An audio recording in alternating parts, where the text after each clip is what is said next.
વાઘોડિયા વિધાનસભાની પેટા ચૂંટણી માટે ધર્મેન્દ્રસિંહ વાઘેલાએ ભાજપમાંથી આજે ઉમેદવારી નોંધાવી હતી। આજે રેલી યોજી મામલતદાર કચેરીએ વિજય મુહૂર્તમાં ફોર્મ ભર્યું હતું। ધર્મેન્દ્રસિંહ વાઘેલાએ ભાજપમાંથી ઉમેદવારી નોંધાવી છે। ધર્મેન્દ્રસિંહ વાઘેલાએ વાઘોડિયા વિધાનસભાની પેટા ચૂંટણી માટે આજે ઉમેદવારી નોંધાવી હતી। માળોદર મહારુદ્ર મહાદેવ મંદિરે વિધિવત પૂજા કરી હતી। હર હર મહાદેવના નાદ સાથે મહારેલી યોજી હતી। વાઘોડિયા વિધાનસભા પેટા ચૂંટણી માટે આજે વિજય મુહૂર્તમાં ફોર્મ ભરવાનું હોય ધર્મેન્દ્રસિંહ વાઘેલાએ રેલી છોડી કારમાંથી કાર્યકર્તાની બાઇક પર બેસી વાઘોડિયા સેવા સદન ખાતે પહોંચ્યા હતા, જ્યાં 12:39 શુભ મુહૂર્તે વાઘોડિયા સેવા સદન ખાતે વડોદરા ભાજપ જિલ્લા પ્રમુખ સતીશભાઈ પટેલ, સાંસદ રંજનબેન ભટ્ટ, વડોદરા લોકસભાના ઉમેદવાર ડોક્ટર હેમાંગ જોશી સહિત કરજણ અને ડભોઈના ધારાસભ્યોની હાજરીમાં ધર્મેન્દ્રસિંહ વાઘેલાએ ઉમેદવારી ફોર્મ ભર્યું હતું। અબકી બાર 1.5 લાખ કે પારના સૂત્ર સાથે ભારે બહુમતીથી કાર્યકરો જીતાડશે તેવી આશા વાઘેલાએ વ્યક્ત કરી હતી। હાલ ચાલી રહેલા ક્ષત્રિય સમાજના આંદોલનની કોઈ અસર વાઘોડિયામાં નથી, ત્યારે કોંગ્રેસનું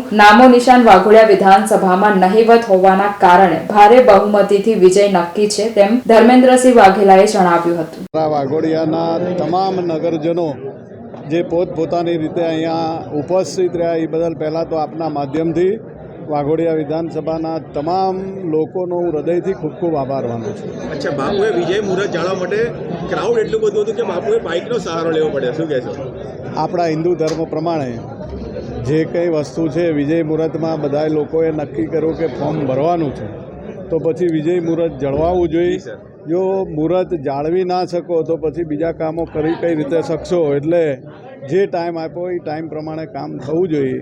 એટલે આજે અમે અમારા મિત્રો સાથે જે કંઈ રેલો હતો એટલે બાઇક ઉપર આવી અને વિજય મુહૂર્તનો ટાઈમ જાળવી લીધો।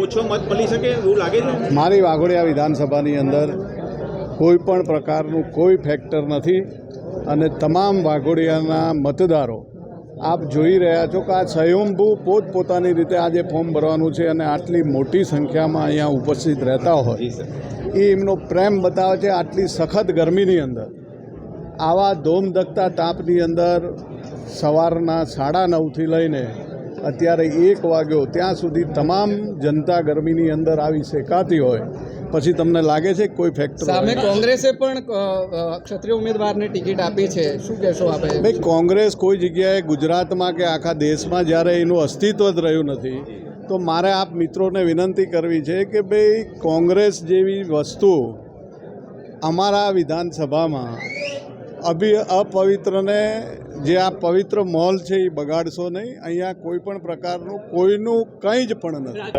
આજે વાઘોડિયા વિધાનસભાના આપણા લોકપ્રિય પૂર્વ ધારાસભ્ય અને એક અદના સામાજિક કાર્યકર અને માધોદર મહારુદ્ર મહાદેવ મંદિરના પ્રાંગણમાં દર્શન કરી સભાને રૂપે નીકળી વચ્ચે વાઘોડિયા વિધાનસભાના કાર્યાલયનું ઉદ્ઘાટન કરી અને પછી બાઇકની ઉપર સમગ્ર વાઘોડિયા વિધાનસભાના સર્વે મતદારો અને કાર્યકર્તાઓ સાથે બેસી અને હું આપણા ધર્મેન્દ્રસિંહ વાઘેલાજી અને રાજ્યસભાના પૂર્વ સાંસદ એવા અને વડોદરા ચૂંટણીના પ્રભારી ભરતસિંહ પરમાર અમે લોકો બાઇક પર આવી અને અત્યારે 12:39નું મુહૂર્ત સાચવી માતાજીની કૃપાથી સમયસર ફોર્મ ભરેલું છે અને આ જ વિશ્વાસ દર્શાવે છે કે જે પ્રકારે વાઘોડિયાની જનતા આ વખતે ધર્મેન્દ્રસિંહ વાઘેલા બાપુ અને મને ચૂંટણી